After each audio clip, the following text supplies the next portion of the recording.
Hey there, here are your top news stories from eWeek.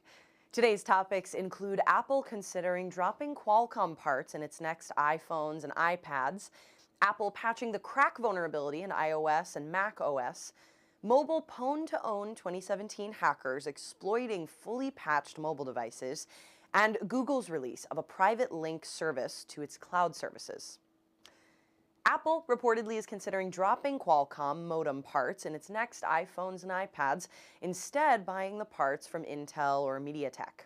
The reason, according to an October 31st story by the Wall Street Journal, is because Qualcomm has withheld software critical to testing its chips in iPhone and iPad prototypes.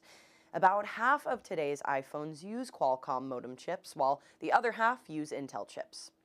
A Qualcomm spokesperson claims that despite Qualcomm filing lawsuits in China with the International Trade Commission recently to ban sales of the latest iPhones due to alleged patent infringement, the company's partnership with Apple remains strong. "We are committed to supporting Apple's new devices," the spokesperson said, adding that Qualcomm's wireless solutions remain the gold standard for premium-tier smartphones. Apple released updated versions of its mobile iOS and desktop macOS operating systems on October 31st, patching a critical Wi-Fi security vulnerability known as KRACK that was disclosed October 16th. KRACK is an acronym for Key Reinstallation Attacks and was discovered by security researcher Matthew van Hoof, working at Belgian University KU Leuven. KRACK is a series of related vulnerabilities that could enable an attacker to reuse or replay WPA2 Wi-Fi encryption handshake keys to gain access to an encrypted Wi-Fi data stream.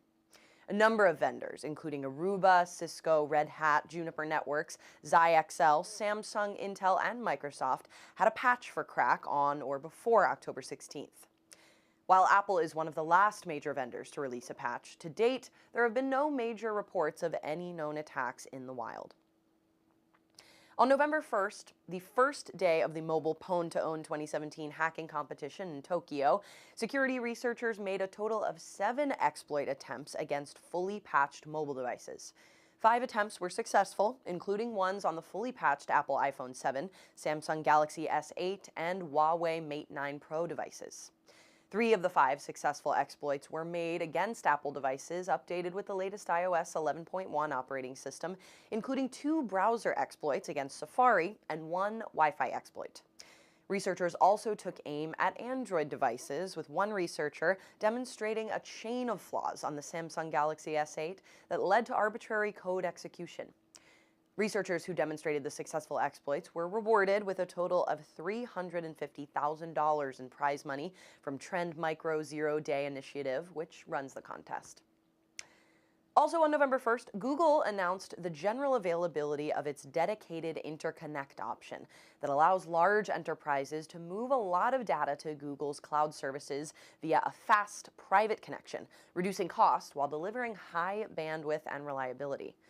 Dedicated Interconnect provides a direct, unencrypted circuit to Google's network, reserved only for that specific organization's traffic to eliminate competition with traffic from Google's other cloud customers. Organizations using the Direct Interconnect will need to install their own routing equipment at one of Google's 4 dozen colocation facilities around the world. Each interconnect will support a maximum of 8 10 Gbps Ethernet connections, or a total bandwidth of 80 Gbps per interconnect. Pricing for the dedicated interconnect service starts at $1,700 per month for a single 10 Gbps link. Thanks for watching. Follow the links on this page to learn more about the stories that were mentioned in this broadcast, and check back every weekday for another daily tech briefing from eWEEK.com.